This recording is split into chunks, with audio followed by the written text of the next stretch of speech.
Al-Bara ibn Malik asked his brothers to put him on top of a shield to throw him over the wall into the side of the enemy.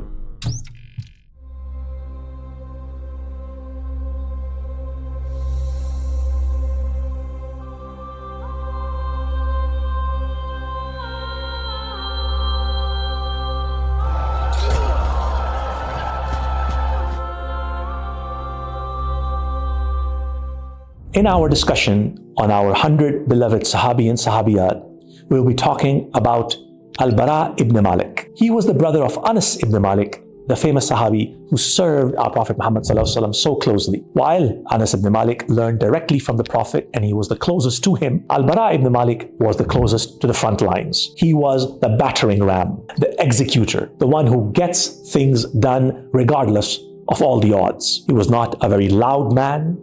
He did not have the voice of Thabit ibn Qais or the wealth of Abdurrahman bin Auf. He was that quiet performer who just kept doing things and kept achieving greatness in this life and the next. Al-Bara ibn Malik was somebody who was so brave going into the heart of the battle. All our references and traditions and narrations show us that every time the Muslims were stuck somewhere, it was he who took the lead and became the spearhead of our assault. Al-Bara ibn Malik participated in the Battle of Yamama when the Muslims were stuck in the siege, and for many, many days they were stuck outside and they could not pierce the door and they were taking casualties. Al-Bara ibn Malik asked his brothers to put him on top of a shield to throw him over the wall into the side of the enemy. After his insistence and persistence, the Sahaba did exactly that. Can you imagine the army that was sitting on the inside thinking that the siege will go on forever? This image of a man flying over the wall and landing up on their side,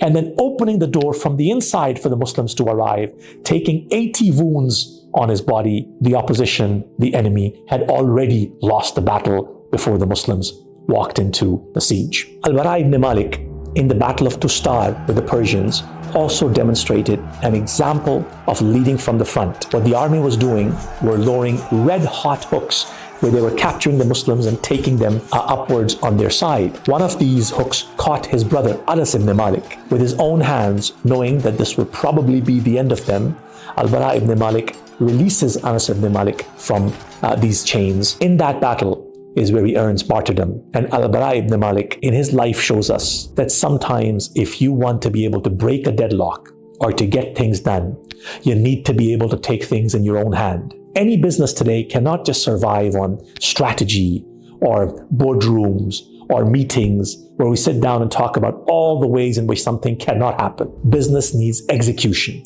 It needs the ability to get things done. Al-Bara ibn Malik showed us that courage is leading from the front. Whether it was the Battle of Yamama or Battle of Tustar, where he opened the front for the Muslims' armies, he opened the gates of Persia for the Muslim armies, he showed us examples of courage and what it takes to be a one-man show, somebody who puts the responsibility and accountability on his shoulders and carries us forward. He was truly a high performer, somebody who showed an example to those around him, created a legacy and a brand for all of us to follow from that day to today.